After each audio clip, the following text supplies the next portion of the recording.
Li Tirkiye navçeya Golkaya ser bi Düzce nêzî Boliyê ve ku bi ser xeta Erdhejê cih digre 23 meha mijdarê serê sibêhê berbangê saat li çaran erdhejeke bi şidda 5 point nihan pêk hat. Erdhej İstanbul jî navê de li gelek bajarên derdorê bi awayekî ciddî hat hîzkirin. Em nihal nava mizgefta Golyakayê ku yek ji wan mizgeftên zirar û ziyanek ji Erdhejê wergirtiye navûn dibînin. Dîwarên mizgeftê qelişîne û her wiha gelek betonên di nava avahiyê de jî ya mizgefta Golyakayê de ketine. Li gorî amarên dawîn yên rêveberiya saziya hawarçûnê ya bobelatan Afadê di Erdhejê de kesê canê xweş dest nedaye. Lêbelê li Düzcê 37, li Stenbolê di 2, li Zonguldakê 10, li Sakaryayê 26, li Bolyê 1 û li Bursayê 4 bi giştî 8 kes birîndar bûne. Ji wan birîndaran 23 kes li nexweşxanê dermankirinên wan berdewam e. Niha li bajarokê Golyakayê devera ku Erdhej lê pêkatiye tespîta zirar û ziyanan tê pêkanîn. Di van konên Afadê de hemû welatiyên ku avahiyên wan zirar û ziyan dîtine tên xwe li vê tomar dikin û her wiha ji aliyê Afadê ve bo wan kon û her wiha alîkariyên din yên jiyana rojane têne dabînkirin. Eşyalarını çıkardık. Piştî Erdhejê welatî ji malên xwe derketin û li gel sermayê heta niha jî piraniya xelkê ji ber metirsiya Erdhejeke nû li dervene. Uyku halindeydik. Uykudan tabii Dema ateş çêbû me got qey em ê bimirin. Bilezgînê em da ketin xwarê, dibêjin şeşe lê şida wê wek heftan bû. ya gidiyoruz dedim. O anı çok yaşadım ben. Min gelek erdhej dîtin û bira binaxkirin. Divê de jî ez gelek tirsiyam. Dengê eqînê hat pêşî. Bilezgînê em da ketin xwarê û hê jî li dervene.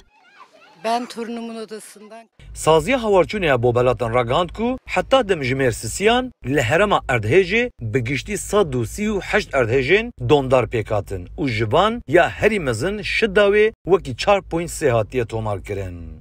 Ev der jî gundê İçmelere bi ser bajarokê Golkaya ku navçeya Düzce'ye. Hûn dibînin vê de jî avahiyeke sê qatî, qata wê ya jêr bi temamî hilweşiye û her wiha biryar hatiye standin ku ev avahî were hilweşandin ji ber ku piştî Erdhejê zirar û ziyaneke gelekî mezin dîtiye. de oturuyoruz. Gece saat kaçtı işte 4 müydü? ئێمە لە گەڕێکی تووکی دەژین یەکەم جار دەنگێکی بەرز هات دواتریش هەمومان کەوتین بەسەر یەکا و هەموو کەلوپەلەکانیشمان کەوتنە سەر زەوی ئێستش لە ترسان نابێرین بچینەوە ناو ماڵەکانی خۆمان. Çok fena oldu. Bir lavaboya gitmiştim. Geri gittim. Ez li desta vêbûm dema Lêrîzînê. Piştî jina min û kurê min kirine qîrîn, ez gelekî tirsiyam. Piştre jî em da ketin xwarê, lê em gelekî hejiyan. Bu çocuğum Piştî Erdhejê, Wezîrê Jîngeh, Bajarwanî û Veguhêstina Kêşûhewayê Murat Kurum diyar kir ku piştî Erdhêja 1999 ji 75 xanî û avahiyên li vê herêmê bo metirsiyeke erdhêjeke nû hatine qehîm kirin. Loma divê Erdhejê de jî tu avahî yekser nehilweşiyane.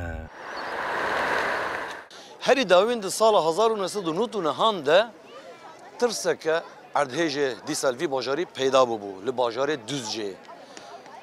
Duê demê de bi hezaran kesî canê xweş desta bû.